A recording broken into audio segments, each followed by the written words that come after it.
I call this meeting of the Hurst-Euless-Bedford Independent School District to order. The record showed that a quorum of board members is present, that this meeting has been duly called, and that notice of this meeting has been posted in accordance with Texas Open Meetings Act, Texas Government Code, Chapter 551. Good evening to everybody. We are going to start this evening with an invocation by Dr. Michael Cosgrove.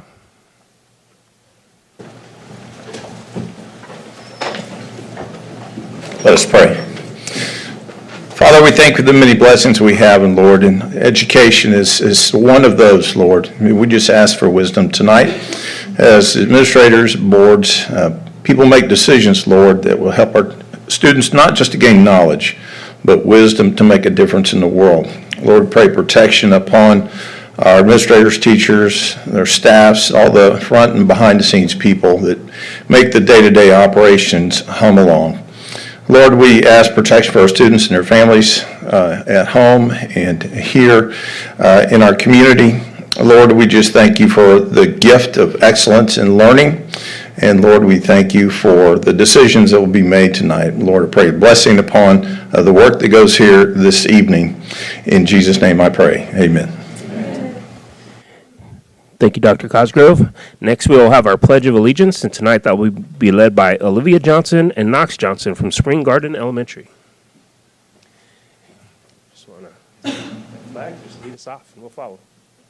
To the flag of the United States of America, and to the republic for which it stands, one nation, under God, indivisible, with liberty and justice for all.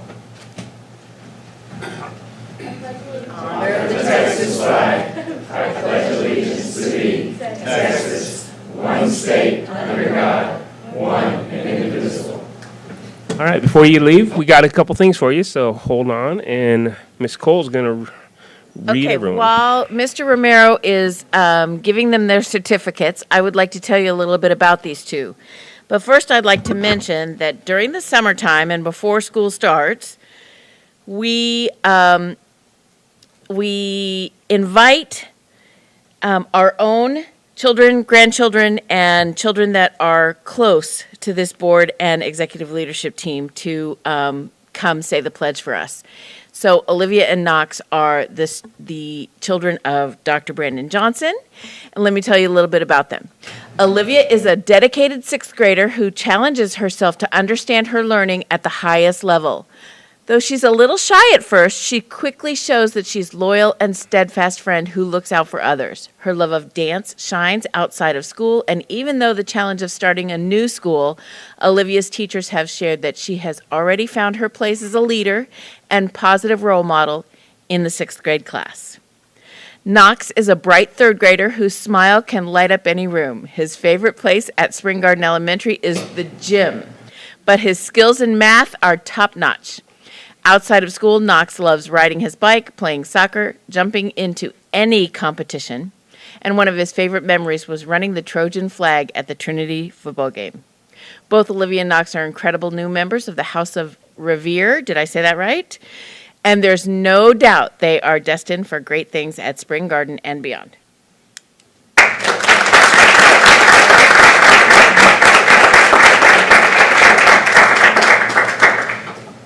Get up there.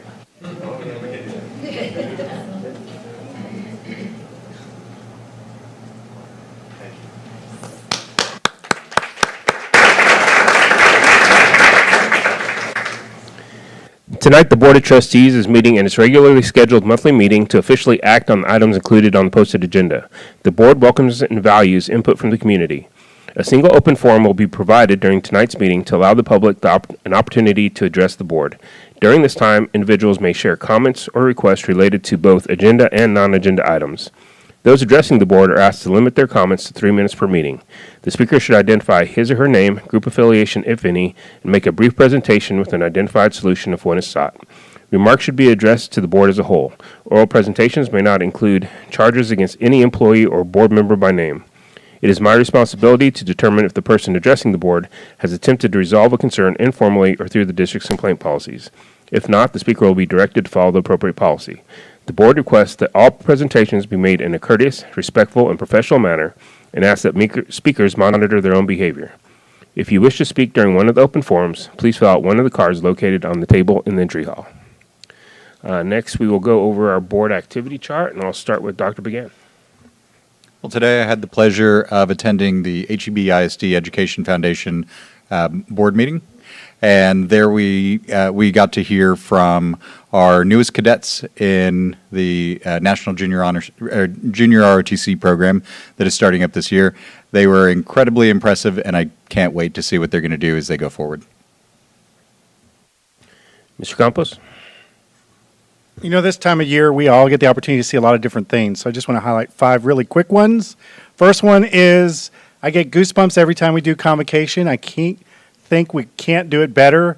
But Deanne, team, staff, Joe, awesome. Awesome, awesome, awesome. Number 2, I am now, my third child has started Trinity, which means I'm going to have a graduate of all 3 high schools. And he's a theater kid. So I am getting to know what that is like. Been to my first parent meeting, getting to understand how all that works. Really hats off to Miss Hodges. We have amazing programs, and I just love that I'm getting the opportunity to see firsthand what it looks like from a theater parent perspective. Speaking which, then I got to see the Trinity Band community performance as well as the Bell community performance. Outstanding. It's phenomenal. On the Trinity side, I like to see the growth. They seem to have evened out. They looked really, really good. And I'm very excited for Bell. They're going to get to go to Macy's this year. They're looking good and doing a great job all the way around. And that's good enough. Ms. Cole? So I want to highlight a couple of things that haven't been mentioned yet. I attended the Trojan Talk kickoff breakfast. And if there's anyone in the room or listening on from home and you have always wanted to mentor at one of our high schools, this is your opportunity.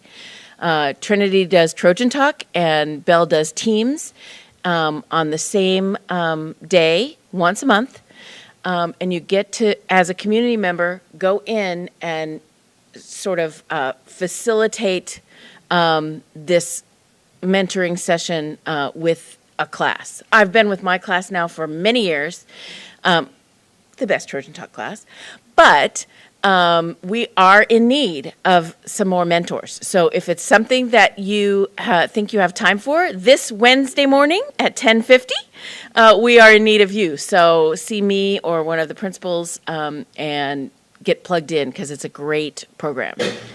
I also want to mention that I attended the Trinity Bell volleyball game. The first game of the season was the Trinity versus Bell volleyball game. And if you have never been to a Trinity versus Bell game of any kind, whether it be football, volleyball, softball, you name the sport, those kids give each other their very best. And the games are always fantastic. So don't sleep on a Trinity versus Bell game. Ms. Ewart? See, the only other thing that hasn't been mentioned is the community collaboration meeting that we just had last week. That's an opportunity that the board actually hosts, but we bring in city council members, bring in city managers, mayors. We bring in people from the hospital, from TCC. And it's just a great time for us to sit around and talk about different things that we can work on together. It's been it's led to the creation of many great programs such as HEB Reads and many other things that have kind of become staples here in HEB. It's just, our EMT program, things like that all come out of this collaboration. So it's always a great meeting. We had another great one this year. So Can I go ahead. take a minute?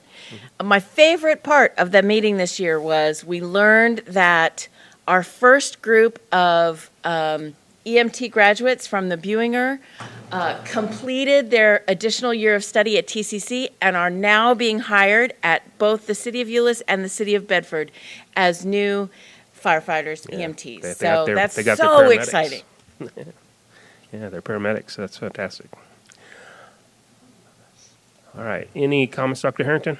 The only thing I wanted to point out, and I hope everybody has seen them, the new flags over at Pennington. So we installed 2 larger flagpoles and have a much larger American flag.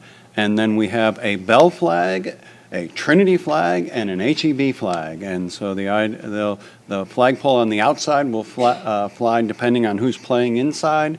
And so I think they look great, and we're just real excited to have those. All right. Any clarifications? Not at this time. Okay. So at this time, we would like to meet our 2025-2026 student ambassadors. Ms. Hollander. Thank you, Board. The Public Relations and Marketing Department has the privilege of working directly with our student ambassadors. Our team includes Dave Nielsen, Lisa Tyson, Caitlin Dill, Rachel Metcalf, and Brandon Buckner.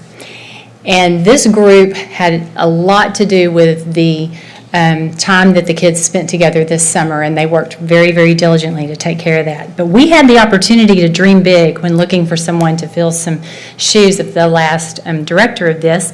And it was someone who could lead this amazing group and share their leadership expertise. And so she's not someone that has not been here most of her career, but Faye Ballou, please join me.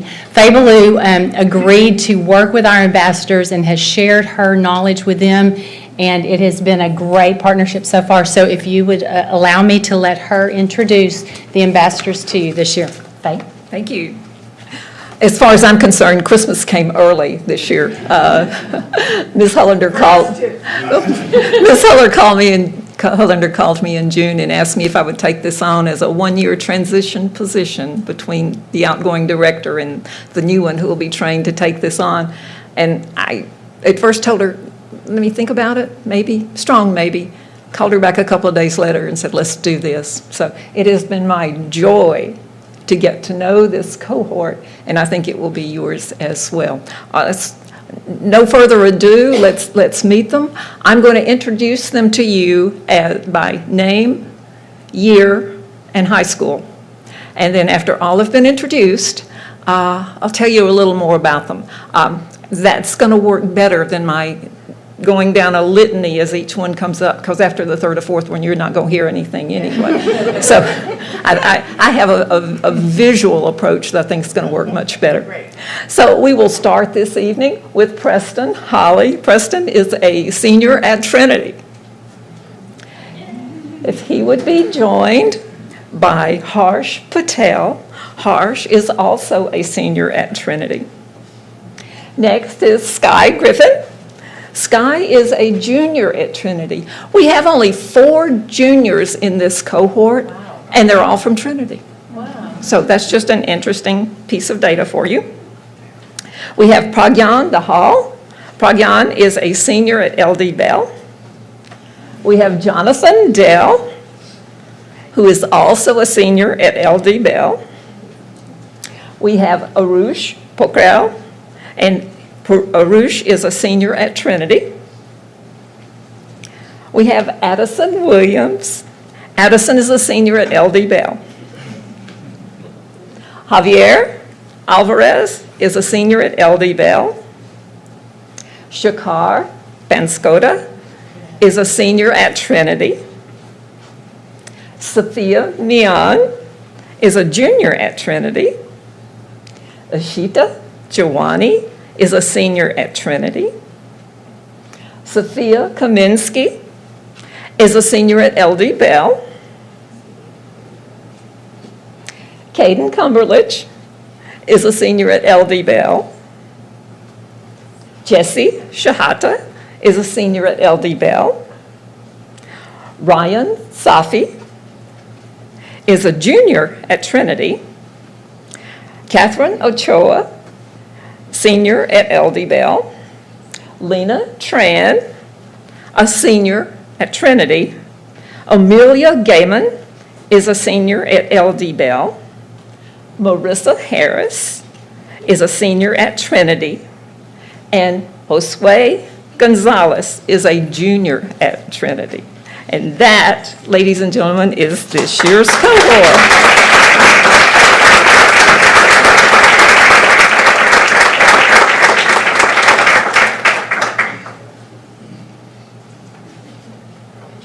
A couple of these young people are not strangers to you because you will recognize them from convocation, having Shakar and Catherine were interviewed with Talk to Dr. Joe. So you've already met a couple of them and gotten to know them a little bit.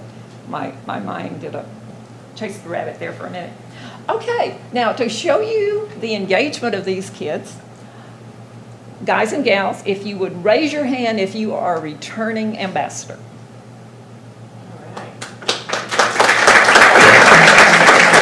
All right. Raise your hand if you are a content creator.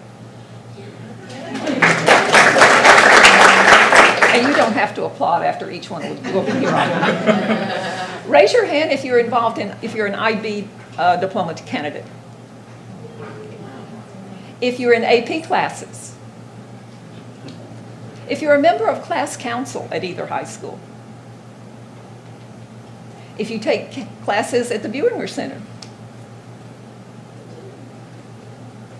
If you're involved in any of our athletics programs. If you're involved in theater. Okay, we didn't get any theater kids this year. If you're involved in band, I know there's big involvement here. Okay, if you are a drum major in either of the bands. If you're in choir. All right. If you're a member of National Honor Society.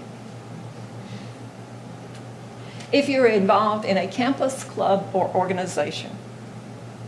Wow. All right. Now there's one more way I want to slice and dice this. Finally, a couple of weeks ago when we had our retreat, well, I guess it's been almost a month now, when we had our student ambassador retreat, you worked with Mrs. Royer on your strengths, your Gallup strengths. Think back to that day for a minute. And if in your top 5 there was strategic, raise your hand. If there was achiever, raise your hand. If there was arranger, raise your hand. If there was learner, raise your hand. Okay? Now, that group you just saw are the ones who take the data, they analyze it, they use it to build a plan, and they set the goals so they'll know when they've reached the plan. Okay, set that aside. Now I want to tell you about some others. Raise your hand if you had communicator in your top 5. Raise your hand if you had includer in your top 5. Raise your hand if you had relator in your top 5. So, ladies and gentlemen, what you see is not only can they build a plan and execute it, but they can make sure everybody stays engaged. Please allow us, board members, to say thank you for the support of this year's Student Ambassador Program, and thank you for allowing us to introduce the cohort to you here this evening. Thank you.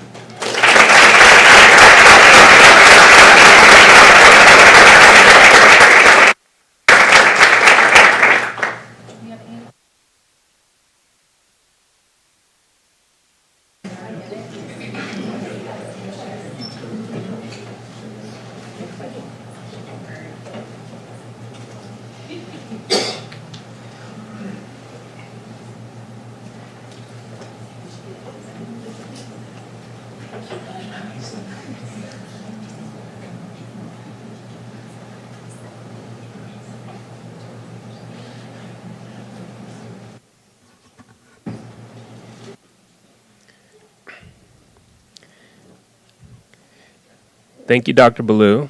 We appreciate the introduction. And congratulations to the new group of board ambassadors, student ambassadors.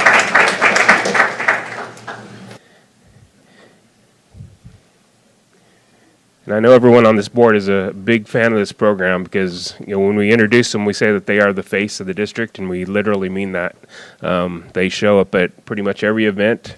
They are always looking sharp and very helpful, and what we get to learn from them over the course of the year about what they're thinking about as they come to our meetings, and we get to ask them questions. It's just great every month. Look forward to that. So look forward to meeting this new group of kids. All right, next we will pass out certificates of appreciation to those who have made donations. So I'll turn it over to Ms. Cole.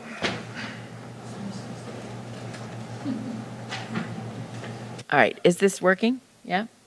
Okay, so we will start with Becky Ewart. She has a certificate for Bell Textron. It's an $8,500 donation to Bel Air Elementary to be used to help with STEM programs at our schools and expand hands-on learning opportunities for students. And to accept, we have Erica Martin, Andy Garcia,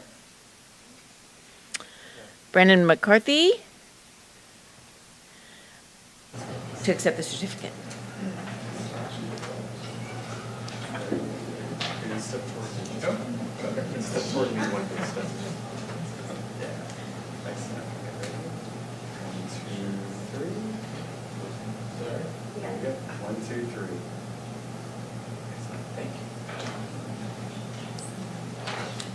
Then we have a certificate for Charities Aid Foundation America. This is a donation of $500 to Hurst Hills Elementary, going to be used to purchase items and supplies as needed for students and staff. Misty Donahoe is here to accept.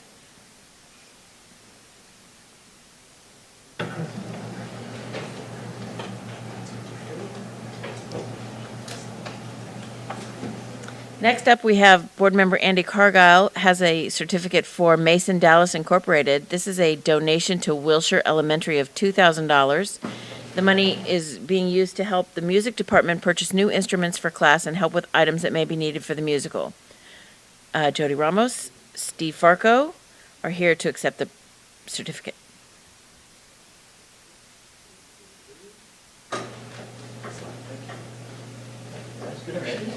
Good to see you. Hold on, we got one more.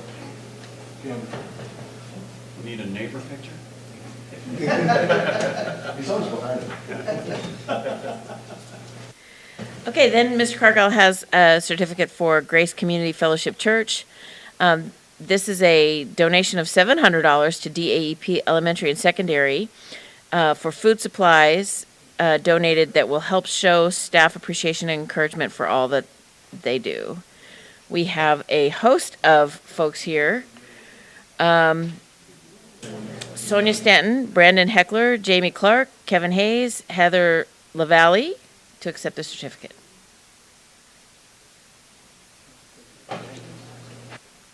Thank you.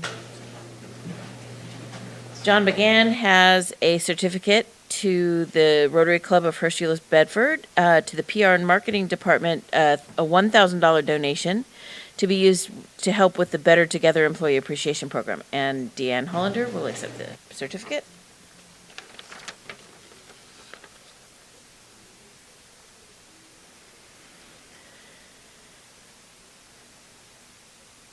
And the Rotary Club also made a $1,000 donation to the STEM and School Libraries Department. Dr. Brandon Johnson will accept the certificate in lieu of Kira Elledge. This is $1,000 to help purchase books for HEB Reads. The total tonight of donations is $13,700 that this community has donated to this school district. Thank you to everyone who donated. We really couldn't do this work without you, and we really rely on our community. So thank you again. All right, we are ready for open forum.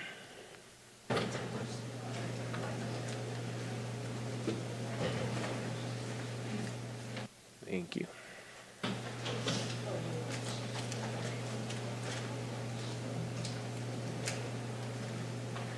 All right, so speaker for tonight is Luciano Varales.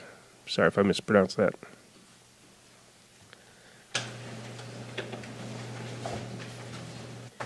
Okay. A reminder, you'll have 3 minutes and the time will be up on the screen. Thank you so much. Good evening. My name is Luciano Varela. I'm the Senior Relationship Manager at National Life Group, one of HEB's 403B retirement providers. And tonight I'm back to talk about National Life Group's Beats for Good music competition.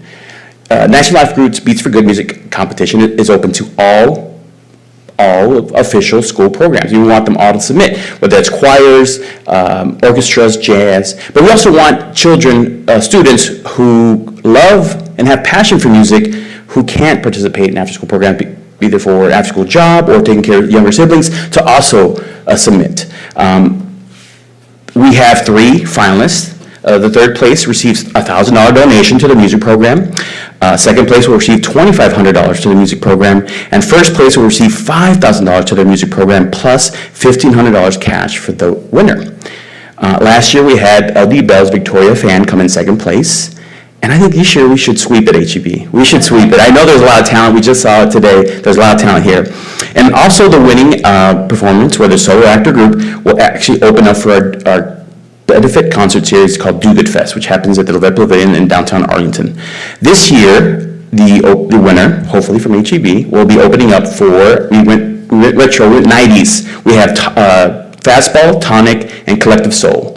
And it's a $5 donation, and it all goes to Tarrant County Food Bank, this year's beneficiary for the concert. So I'd love to see you all there, but I would really love to see, honestly, this is online, right? All 3 winners from HEB. I'd love to give my contact information for whoever can help me spread the word. We have digital marketing. It's a QR code for the kids to submit. The contest started today and runs to September 14th. So thank you so much. Any questions? Thank you very much. Thank you. Our fine arts director's in the room, so. Awesome. Thank you.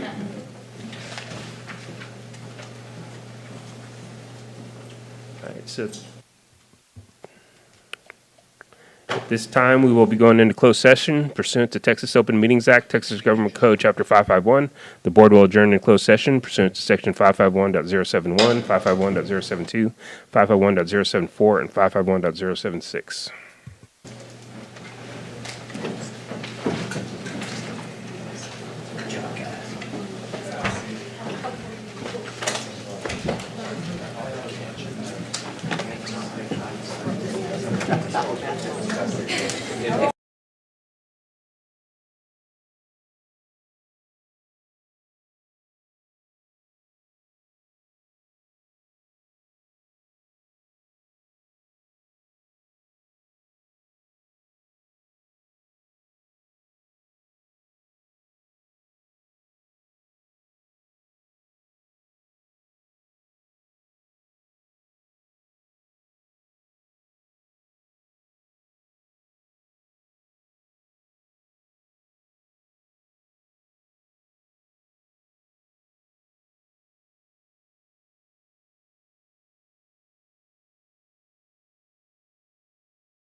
At this time, the board will reconvene into open session.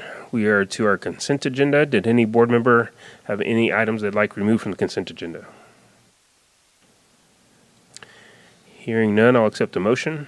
I move that the board approve the consent agenda as presented. Second. I have a motion and a second that the board approve the consent agenda as presented. Please vote.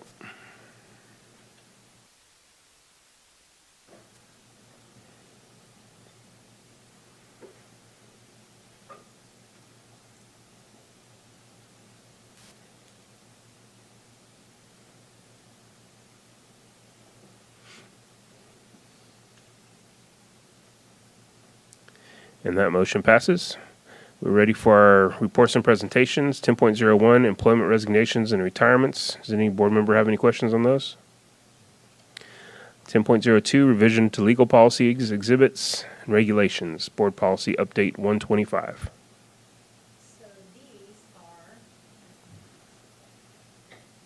Right? So these policies are legal policies and exhibits and regulations, and as you're aware, these are part of statute, and they do not require approval, but we're bringing them to you for your information tonight. And just as a reminder, our policy owners in our respective divisions have worked through these policies during the months of July and August, ensuring that we are in compliance with everything. Any questions? Any questions on update 125? All right, thank you, Cicely. 10.03, accountability update. Dr. Johnson.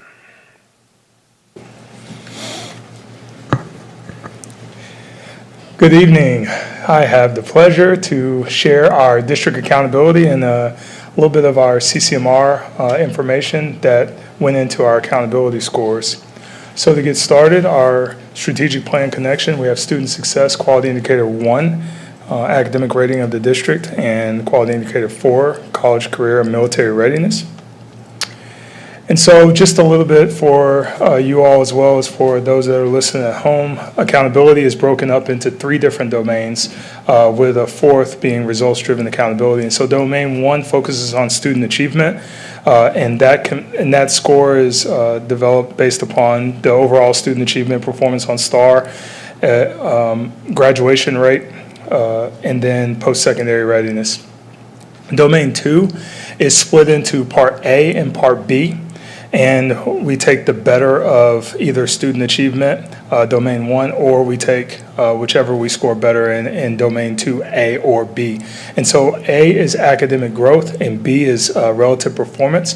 And with relative performance, we take our performance relative to our economically disadvantaged population.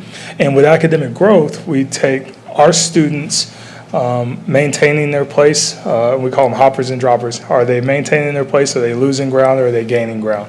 And if they're gaining ground, we call them hoppers. If they're maintaining their space, that is the bare minimum of where we want to be. So it's all about growth. And then domain 3 is about closing the gaps. And that's when we break our students down by student demographic groups, and we see how all of our student groups are performing in relation to the majority group. And then results-driven accountability is broken into 4 parts, bilingual ESL, career technical education, federal programs, and then special education. So here's an overview. This year is a little different because of the accountability lawsuit. And so we had 2 releases in the same year. Typically, we would only have 1 year. So I'm here to bring you 2024 as well as 2025. And so when we look at our 2024 versus our 2025, you see that we made some gains. And part of that is I brought to you the changes that they've made to the STAR test and how we continue to try to adapt to those things. So we had a little bit of a dip in 2024, and we were able to recover from that dip. I want to tell you the thing that we're most proud of is that when you look at the closing the gaps, we made gains in closing the gaps, as well as when you look at our growth and relative performance. Those are areas that we want to continue to grow.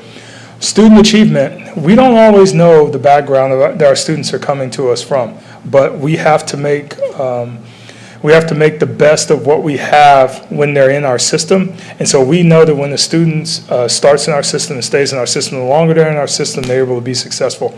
And so those that come into the system late, we're responsible for developing a plan to get them caught up as fast as possible, or if they come in ahead, to continue to grow them as much as possible.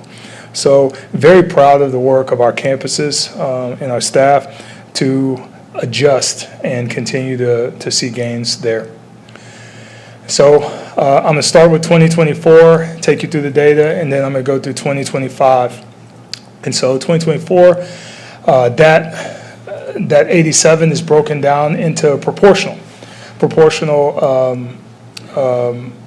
percentages. And so previous to the accountability reset, what we had was a district rating that was heavily designed to focus on high schools. And so if your high schools were quality and they scored high, then the district was going to score high. And so this is broken down into the student population. So as you see, our secondary schools make up the majority, because that's where the majority of our students are. And then we've got some of our larger elementaries, and they make up that percentage.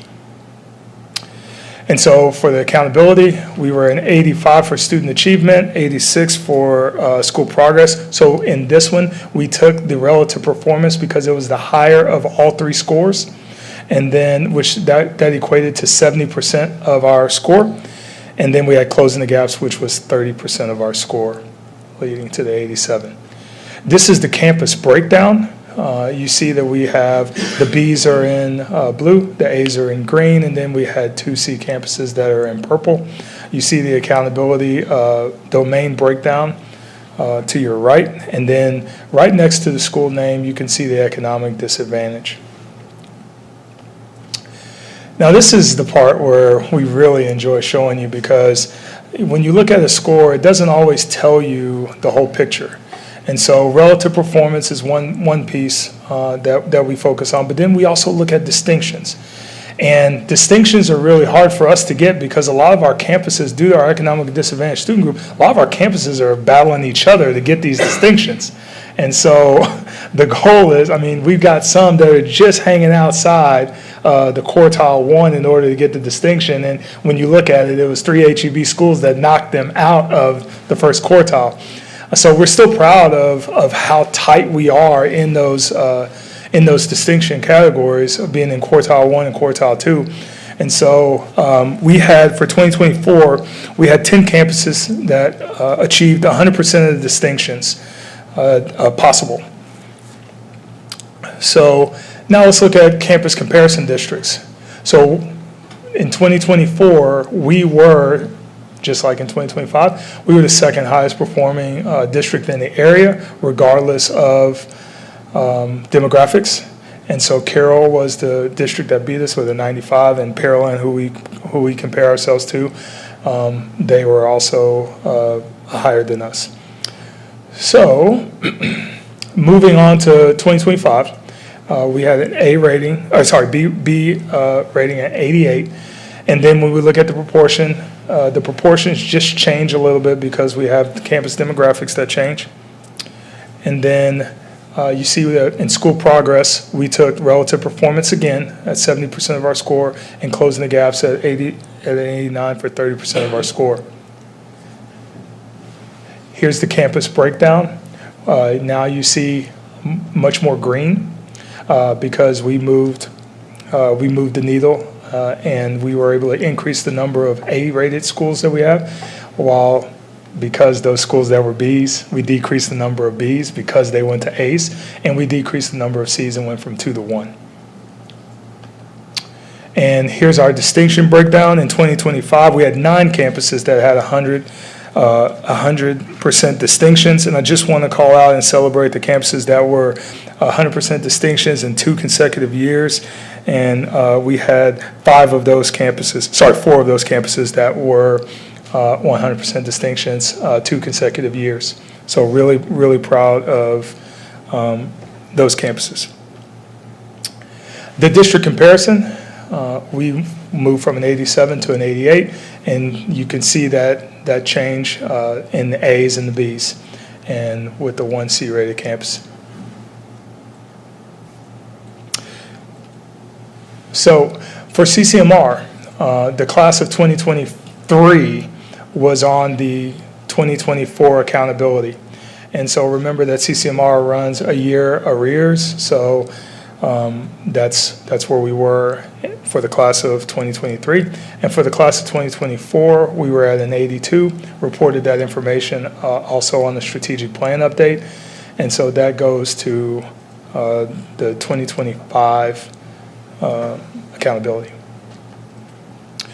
So all in all, when we look at how our campuses perform, we could not be prouder of the work that our campuses are doing to grow kids and to meet them where they are and continue to excel when it comes to not only achievement but performance. And so you recall several times Dr. Norgard stood up and she gave you information and she would talk about how we're not really happy with these numbers because those were tracking our lead measures. But that only tracks the straight up achievement piece. When we control for our demographics and we look at performance, we've continued, because we track the achievement and we don't make any excuses, we continue to excel when things are controlled, just like with ERG for performance. So again, super happy and excited for our people. Dr. Harrington, sent out a great email sharing with them about how proud he was. And, we do look at this as a B+, because an 88 is not easy. And when we look at accountability is not something that we're afraid of. The system is set up to show us where we excel with achievement and performance. And so we're going to keep plugging away at achievement. And then as our achievement increases, so will our performance. Any questions? Any questions on accountability? No, we just want to also say, great job. We're very proud of these numbers. And first in 88, when you did have a 92 or wherever we were a few years ago, 93, it's a little frustrating, but we all understand that the game keeps changing and it's being designed to where it makes it harder and harder to be an A district, but we know we're getting there. So. Yeah.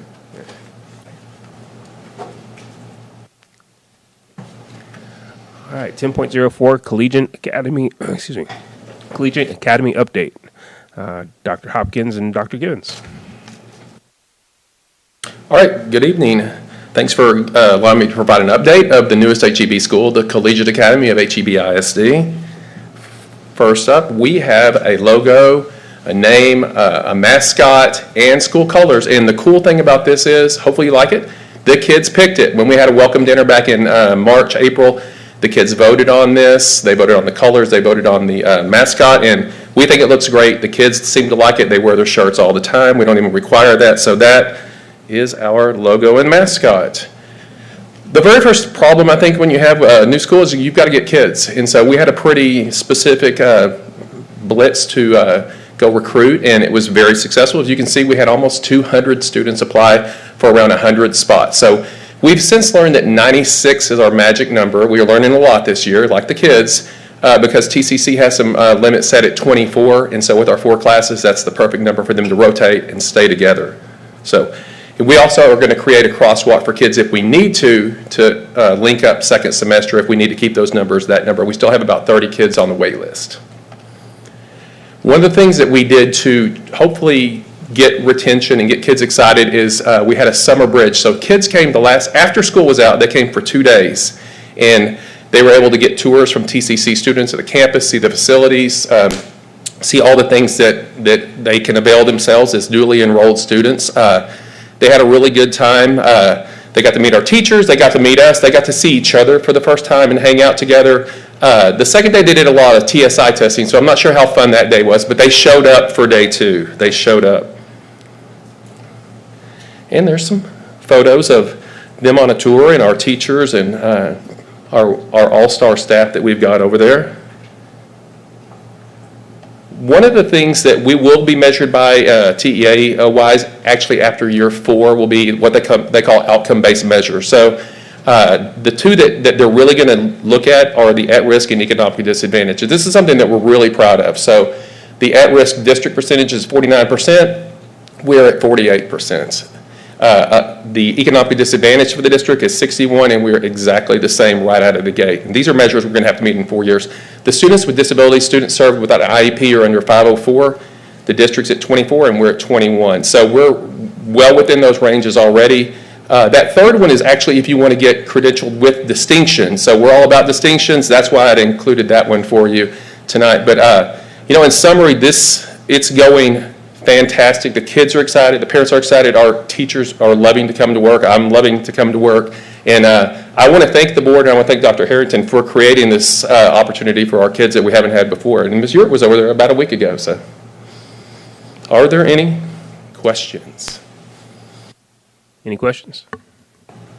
So explain to me, you said you had 30 on the wait list. How is that going to work?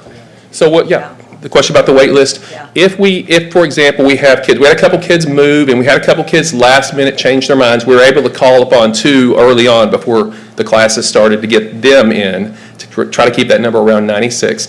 If we have 2 kids leave, 3 kids leave, and we'll work with the students on the wait list. If they're still interested in coming second semester, we can keep that number at 96 or 95 because they've applied and if they're still interested. So we'll just start down the wait list, the first one. If they're not interested, they're having a great time at their school, we'll go to number 2, 3, and on down the list. So we've maintained the integrity of that list from the beginning. We just did I didn't say this, but we did a straight lottery with 192 applicants to admit around 100.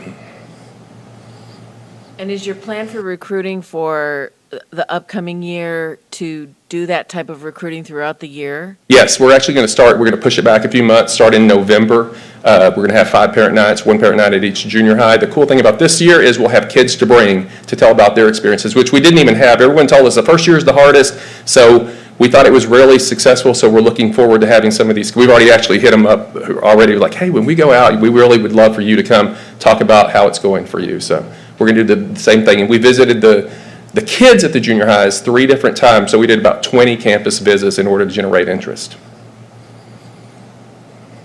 Toby, last time we talked about this, we talked about using HBISD transportation and nutrition.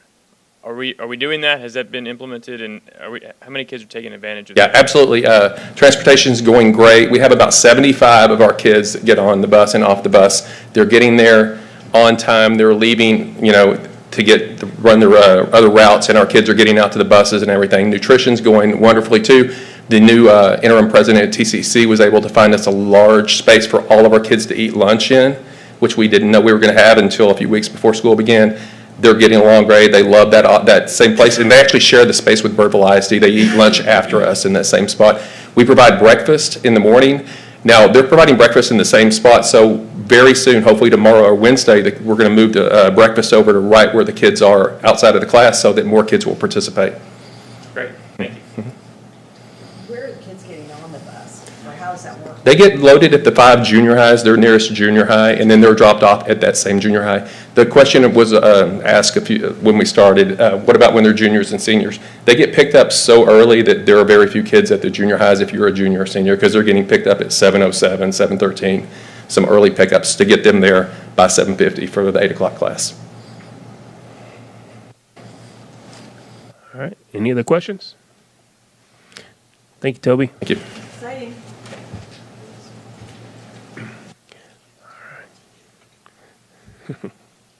All right, we're ready for our action items. We had no items pulled off the consent agenda, so 11.02, consider approval of final 2024-2025 budget amendment request. Mr. Williams.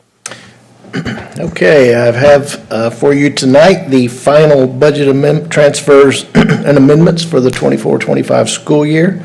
Outlined these in the Friday update, but the transfers are mostly for summer school, moving money around for summer school. The actual amendment is like we do every year, where we're just moving things to make sure we have enough funds in each function so that we don't go over when the auditors end up with their final numbers. So good news is we started out the year with estimate of pulling $20.4 million out of our payroll set-aside fund. We've reduced that down by $8 million to where we're looking at 12 now, but by when it's all said and done and the dust settles, we anticipate we'll get hopefully close to zero on that. So that's our hope and our goal. And that's the general fund, the child nutrition fund, same type of thing. We've moved, just changing some numbers around to line up more with actual numbers for revenues and expenditures. And typically, it's not a good thing to reduce your fund balance by more money, but in Mary Ella's case, it is, because she needs to keep her fund balance spent down a little bit to stay in compliance with the TDA. And the debt service fund, we did not require any type of amendment this year, so that's it, unless you have some questions. Thank you, Dobie. Any questions? I will accept a motion. Move that the board approve the final 2024-2025 budget transfer and amendment requests as submitted. Second. I have a motion and a second for the board to approve the final 2024-2025 budget transfer and amendment request as submitted. Please vote.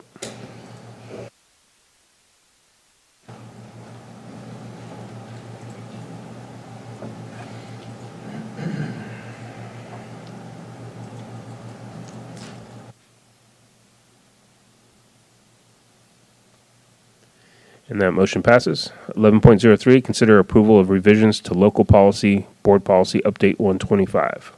So with our update 125, there were 6 local policies that we asked policy owners to review and seek input from their divisions or their departments. And those are the 6 that you are reviewing tonight for consideration. And they are representative of board and advisory committees, board officers, academic achievement, student safety transfers, and attendance credit. Any questions? Any questions on these policy updates? I'll accept a motion. I move that the board approve the revisions to local policies included in Board Policy Update 125 as submitted. Second. I have a motion and a second for the board to approve the revisions to the local policies included in Board Policy Update 125 as submitted. Please vote.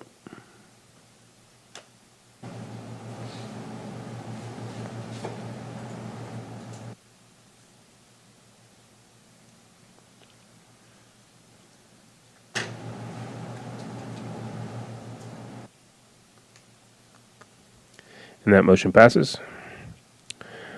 Consider approval of revisions to board policy EFB local instructional materials, library materials. So there were a couple of policies that the Texas Association of School Boards sent us because they would not be coming out until Update 126, which was not soon enough for their September 1st deadline. Implementation, thank you. And so the first of these is the instructional materials policy. And as I mentioned in the Friday update, our policy and our procedures have been working beautifully for many years. And so you will notice that this is very in line with the process that we currently use. Are there any questions?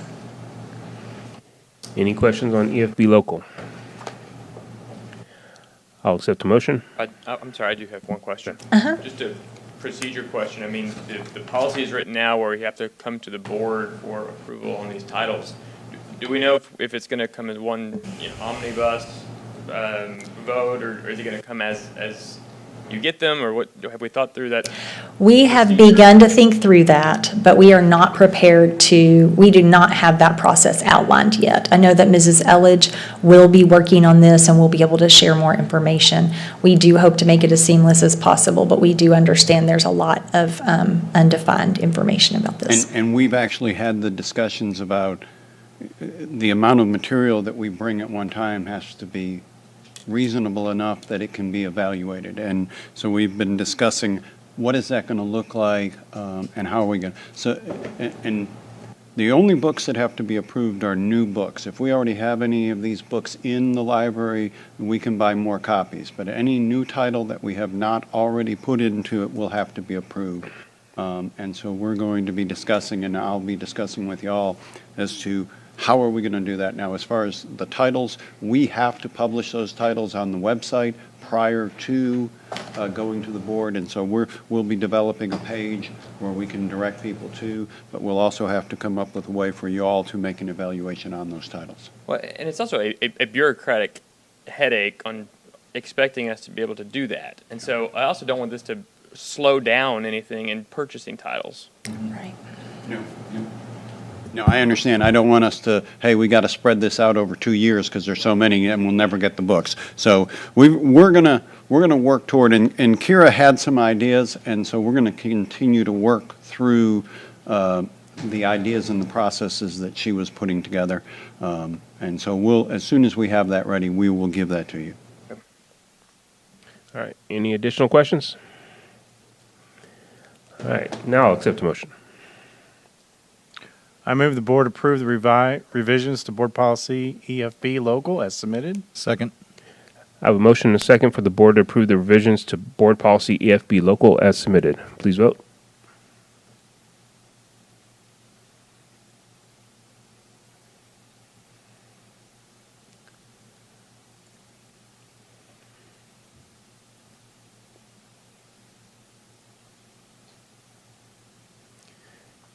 And that passes. 11.05, consider approval of revisions to board policy FNCE local, student conduct, personal communication devices. So this was another policy from the 89th legislature that needed to be implemented immediately. And so we are bringing this local policy to you tonight. And I know that Dr. Johnson did an outstanding Friday update for you, letting you know how well things are going on our campuses. And so the implementation of this policy will be right in line with that. Questions? So I have a question. There's a compliance component to this where annually the superintendent shall report to the board on the implementation and compliance with the policy. Have we thought through that and what that looks like? I mean, would we consider Dr. Johnson's update to comply with this, or are there some measures that we can count on to know whether or not this is being complied with? I mean, how are we measuring this? Yeah, I'm anticipating that we will still get, and it's going to be throughout the year, updates from the commissioner. And so if the expectations are dramatically different than what we might, I think we'll get something from the commissioner. Otherwise, I would say this is a year-end report on cell phones and how many were taken up, how many were how many referrals were written, and we can present that information to you unless we get some sort of information from the commissioner. But, and I've mentioned this to you before. I mean, the commissioner is going to be working into next year to get us updates. There was so much in the 89th legislature, and this policy was one of the first things that he had, because he was told he had to write this policy. So he had to get this policy out so that we could then adopt it. So this had to get done. But he has scheduled a bunch of the updates, like I said, through 2026. So there's some things we may not know until later in the year. Any additional questions? I'll accept the motion. I move the board approve the revisions to the board policy FNCE local as submitted. Second. I have a motion and a second for the board to approve the revisions to board policy FNCE local as submitted. Please vote.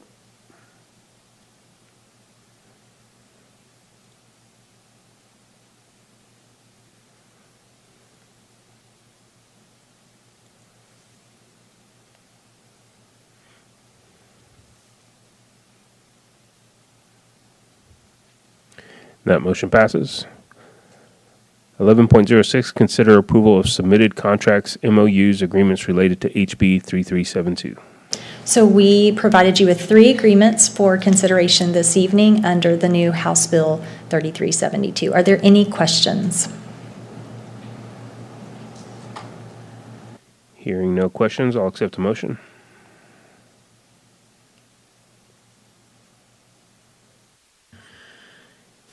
After review of the contracts, MOUs, agreements between the listed individuals, administrators, and education businesses, open enrollment, charter schools, or regional service centers, I move the board approve the contracts as submitted. After review of the contracts, MOUs, agreements between the following individual administrators and education businesses, open enrollment charter schools, or regional service centers, I move that the board approve the contracts as submitted. Please vote.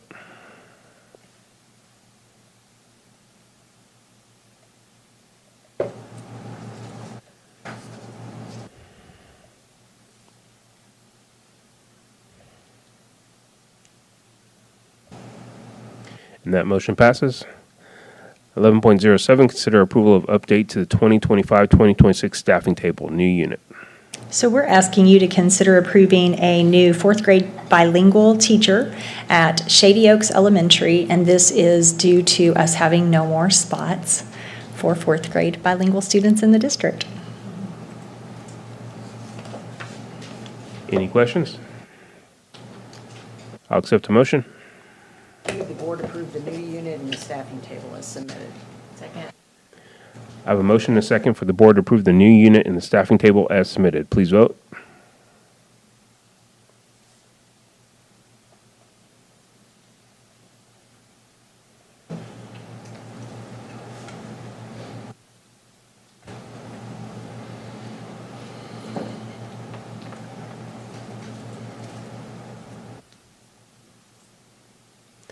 That motion passes. 11.08, consider approval of RFP 25-04 for property and casualty insurance award. Mr. Kerbo. Mr. Romero, Dr. Harrington, members of the board, thank you for the chance to present this to you. You received information in Friday updates regarding this item. I don't have any additional information related to that, but there are two things I want to point out. That this proposal for property and property insurance is a reduction from previous premiums. Over $350,000, which is significant. The other thing I want to point out to you, this increases our coverage from $300 million to $400 million. That is tremendous given what our total insured value is. So these are positive moves in the insurance market, and we're going to take advantage of them as often as we can. So any questions you may have, I'm here to answer those. Any questions on the insurance award? I'll accept the motion. I move the board approve and award RFP 2504 for property insurance to Roach, Howard, Smith, and Barton as presented. Second. I have a motion and a second for the board to approve the award RFP 25-04 for property insurance to Roach, Howard, Smith, and Barton as presented. Please vote.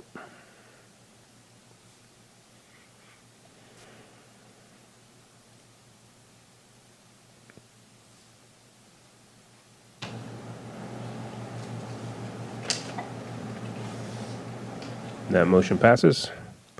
All right, we're down to other business. 12.01, opportunity for board members to request items be placed on future board agendas.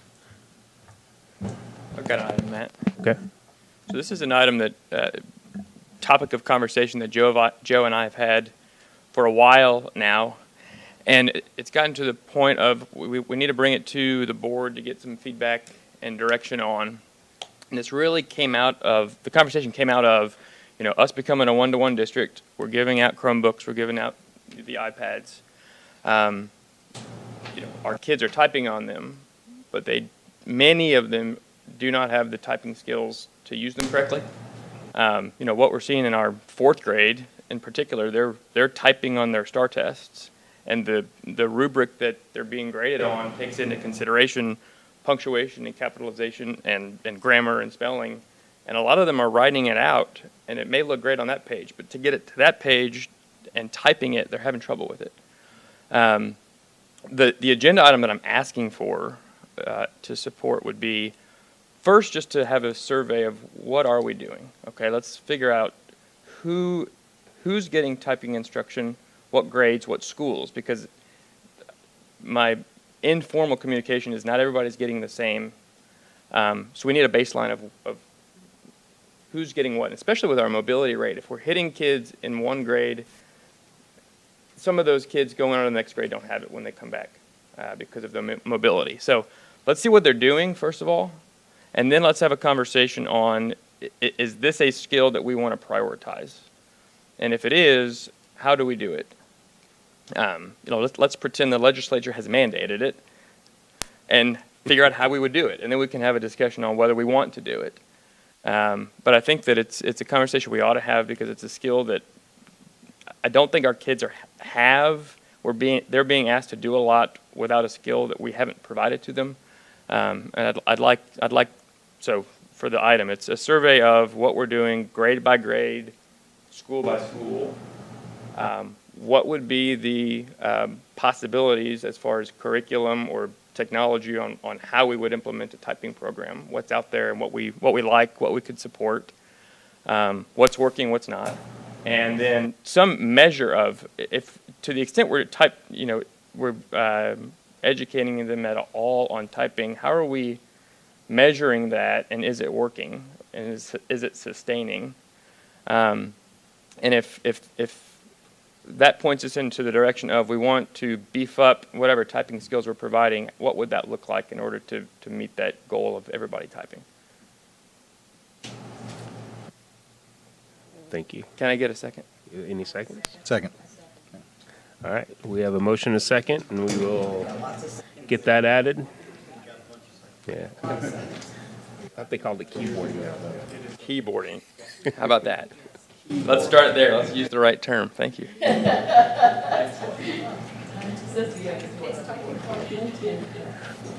All right, so at this time, the board is going to go back into closed session pursuant to Texas Open Meetings Act, Texas Government Code, Chapter 551. The board will adjourn into closed session pursuant to sections 551.071, 551.072, 551.074, and 551.076.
All right, at this time, we're reconvening into open session, 15.01. I will accept a motion. I move the board approve consideration and adoption of resolution approving contingent fee legal services contract, including findings needed for submission of contingent fee legal services agreement and request for expedited review by the Texas Attorney General. Second. I have a motion and a second that the board approve consideration and adoption of resolution approving contingent fee legal service contract, including findings needed for submission of contingent fee legal services agreement and request for expedited review by the Texas Attorney General. Please vote.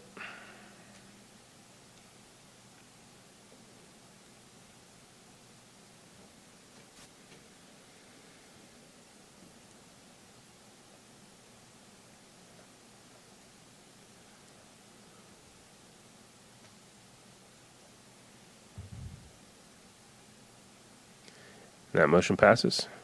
15.02, consider the adoption of contingent fee legal services agreement with Thompson and Horton LLP, Elin and Bonin PC, and O'Hanlon, Demarest, and Castillo PC. I move the board approve consideration and adoption of contingent fee legal services agreement with Thompson and Horton LLP, Elin and Bonin PC, and O'Hanlon, Demarest, and Castillo PC. Second. I have a motion and a second for the board to approve consideration and adoption of contingent fee legal services agreement with Thompson and Horton LLP, Elin and Bonin PC, and O'Hanlon and Demarest and Castillo PC. Law firm names.